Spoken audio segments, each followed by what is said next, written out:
Hi everyone, welcome to Sunny Day Discussions. I am Sunny Day.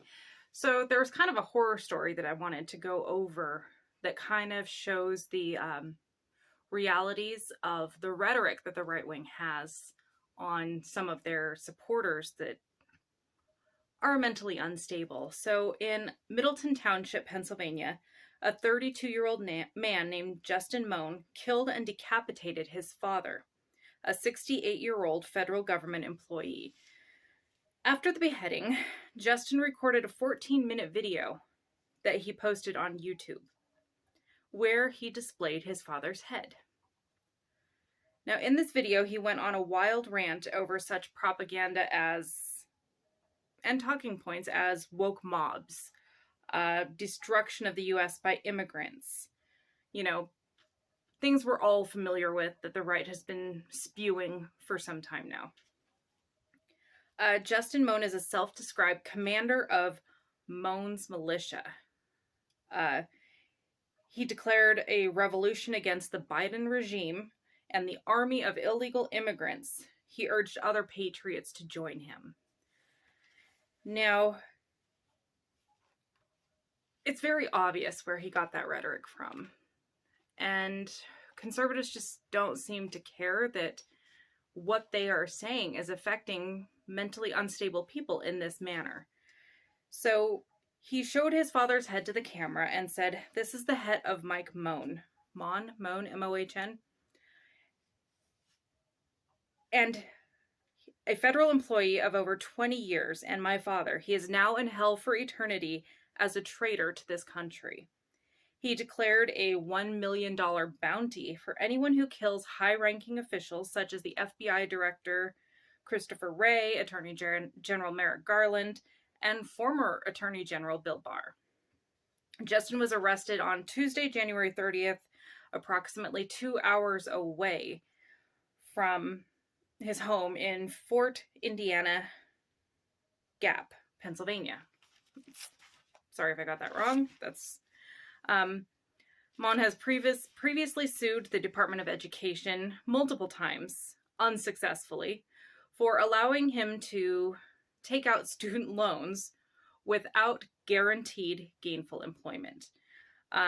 Moan claims, I'm just going to say Moan, claims America is rotting from the inside out as far-left woke mobs rampage our once prosperous cities. Former FBI Deputy Director Andrew McCabe said the bigger picture here is that this is another example of the fact that the kind of overheated, deeply politicized, extreme rhetoric that you hear sometimes in this country from politically elected officials and leaders actually has an impact on these marginalized people with extremist views who might be driven to embark in acts of violence. Some of the things he said on the video, allegedly referring to woke mobs and things like that, that's not dissimilar from the rhetoric that you hear from some politicians that we've heard recently in primary season. So this kind of language has an effect on the most vulnerable, most potentially dangerous part of our population. And that was what former FBI Director Andrew McCabe has stated.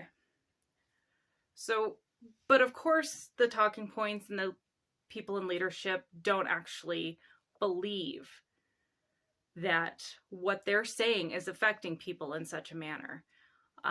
They're like, well, we didn't make him do it. Well, you know what? Your words can have an effect on somebody. Charles Manson didn't actually kill anybody, but he went to prison for murder. And they're going to keep spewing this. In fact, I even read something somewhere that said that they think that this is a red flag operation, a false flag operation, that's it. A false flag operation to try to make MAGA look bad. Honey, you're doing that on your own. We don't have to come up with false flag operations to do that. You guys are doing that plenty on your own. So now I want to move into a different topic.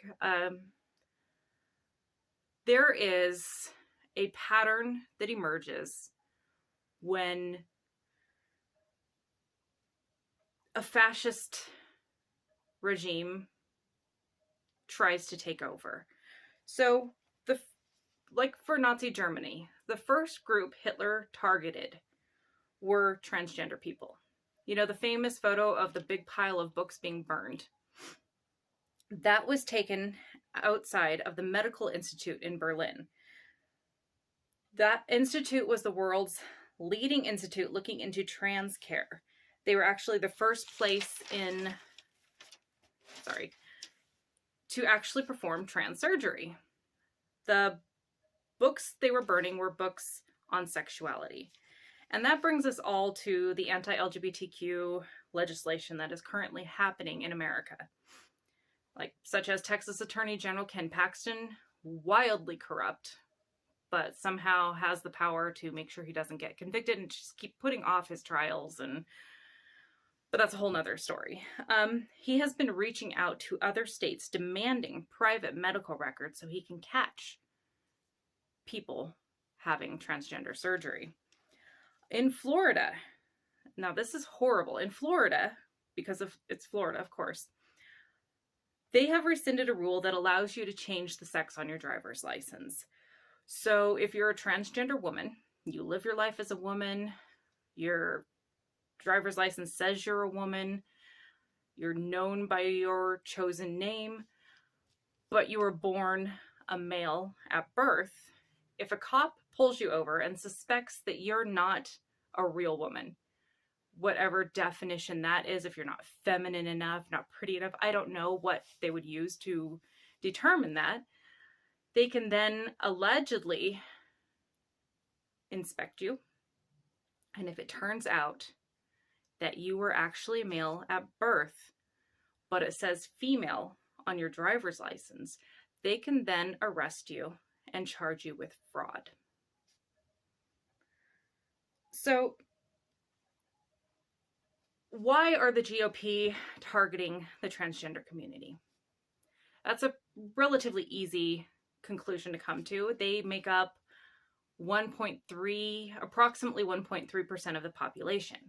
And because their population is so small, many people are ignorant to the realities of being transgender, body dysmorphia, all of that.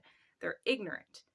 And when you're ignorant of something, it's easy to make them afraid because they don't know about it. They don't know people who are transgender. All they know is what the media tells them, what politicians tell them, and obviously the people who are overwhelmingly transphobic tend to be conservatives because they only listen to conservatives, politicians, they only listen to conservative media, and those people are telling them horror stories that do not actually happen. And so because of the ignorance of their supporters, it's easy to target that. Easy to demonize them. Like racism today, it's not so easy to demonize people of color because they are such a large population. Everyone knows someone who is a person of color. So it's not easy to turn people against them because of their unknowing ignorance. So of course they target a small community. But that's not where they're going to stop. It's much easier to start on the low end, the smallest population of marginalized people, turn people against them, and then they move on to the next step and the next marginalized community because they have their followers so convinced that this first marginalized community is so horrible. It's easier to convince them that this next marginalized community is just as bad, if not worse. And then they're going to work their way up the system. Now, do you remember when we were all suspecting that the Supreme Court was going to overturn Roe v. Wade? That they were going to side with the conservatives and say, we're going to make it a states' rights issue. We all remember that, but we all also, at least anyone with any sort of common sense and intelligence on the matter, all knew that this was not where they were going to stop. That they were going to try to make it a national ban. conservatives across the board were like, y'all are overreacting. We don't want to do that. It's just a states' rights issue. You know, if you want an abortion, you can go to a different state. It's easy peasy. We're not going to go beyond that. Well, now they're openly touting a national abortion ban. In fact, they're going so far as to want to ban mifepristone and any sort of oral abortifacient. And so you know that they're not going to stop at just this trans issue. They're going to keep going, and they're going to try to poison people's minds against even more marginalized communities. Now, it's irrelevant to the people that are scared that they're being scared by lies. It's irrelevant to them because it's very easy to have a population who is struggling in many ways, financially, emotionally, all over the place. People are struggling. And when you target a community and tell people lies about that community, people like to have someone to place the blame.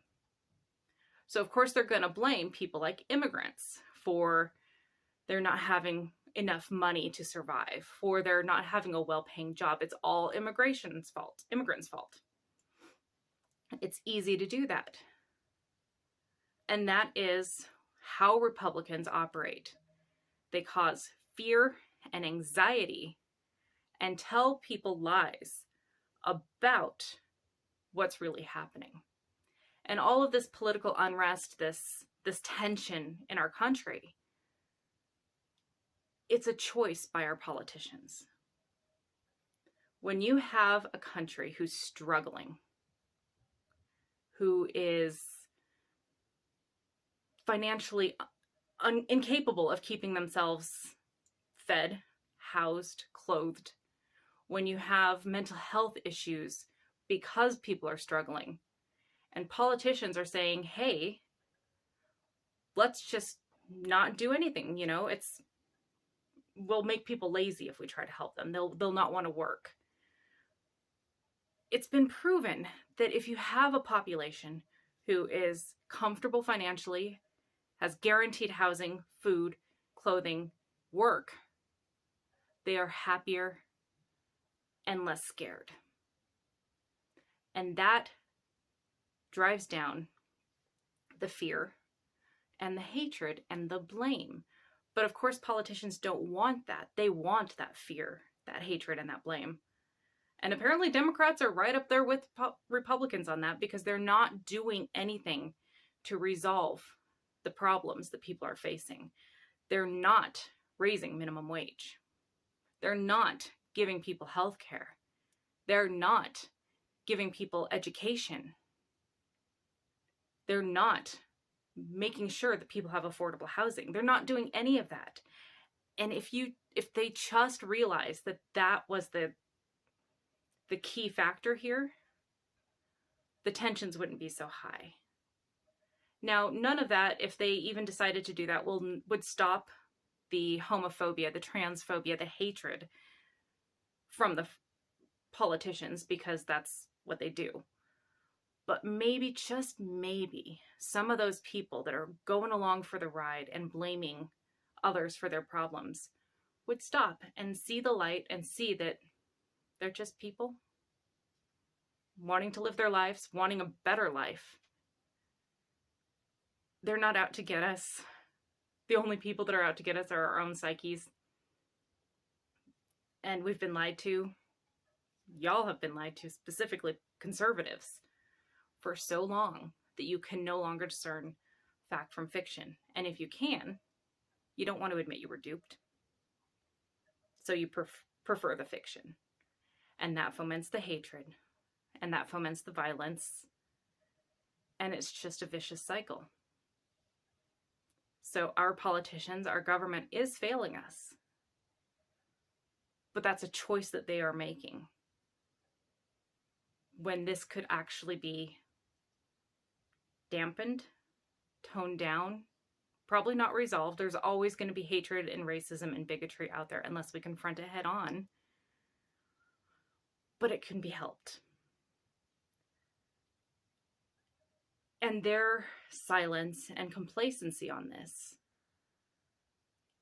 is eventually, I believe, going to be their downfall, because people, like I said in a previous video, are waking up. And not in the way maggots think people are waking up to the conspiracies. They're waking up to the fact that our government is not here for us anymore. A tiny little fraction is. But they're there for the corporations and the businesses. And they're waking up to that, and they will be voting, like I said earlier, accordingly. And we can only hope that that happens sooner rather than later. And when it comes to voting, do not sit this one out. I said it in my last video, and I'll keep saying it until after the 24 election. Do not sit this one out. This is not the time to say, I don't like Biden, and I don't like Trump, so what's the point in voting?